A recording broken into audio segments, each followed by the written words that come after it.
বেগম একজন কোশ্চেন করেছেন যে আমার বাত ব্যথা ধরা পড়েছে, শোল্ডার ব্যথা, পা ব্যথা, হাঁটু ব্যথা, কোনো ব্যথাতেই বসতে পারি না, শরীর ফুলে যায়, পা ফুলে যায়, কখনো মুখও ফুলে যায়। আমার ডায়াবেটিস আছে, কিডনি পরীক্ষা করিয়েছি, কোনো সমস্যা নেই। এখন কি করতে হবে এবং কোন ধরনের ওষুধ সেবন করব সেই বিষয়ে পরামর্শ চাই। ধন্যবাদ। ধন্যবাদ নাসিমা বেগম, আপনি ওষুধ সেবন করতে চাচ্ছেন, কিন্তু দুঃখের বিষয় আপনার ওষুধে আসলে কোনো কাজ হবে না। ওষুধ যত খাবেন আপনি আরও খারাপের দিকে চলে যাবে। আপনার যে মুখ ফুলে যাচ্ছে, পা ফুলে যাচ্ছে, এগুলো ওষুধের রিয়াকশান।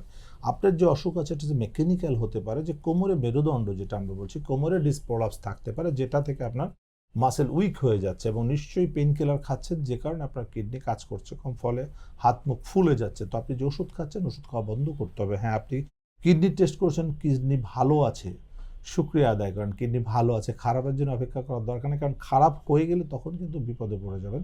সো এখন থেকে আর কোনো পেইন কিলার খাওয়ার দরকার নেই। আপনার জন্য রিহ্যাবিলিটেশন ফিজিওথেরাপি একমাত্র সলিউশন, যেটাতে কোনো সাইড ইফেক্ট নাই। সো আমি আপনাকে সাজেস্ট করবো যে আপনি ইমার্জেন্সি একজন ফিজিওথেরাপি বিশেষজ্ঞ শরণাপন্ন হন, এবং অবশ্যই মেরুদণ্ডটাকে একটা এমআরআই করবেন, রোগটা আইডেন্টিফাই করে দেন আপনি রিহ্যাব ফিজিওথেরাপি করেন। আশা করি সুস্থ থাকবেন, ভালো থাকবেন। ধন্যবাদ আপনাকে।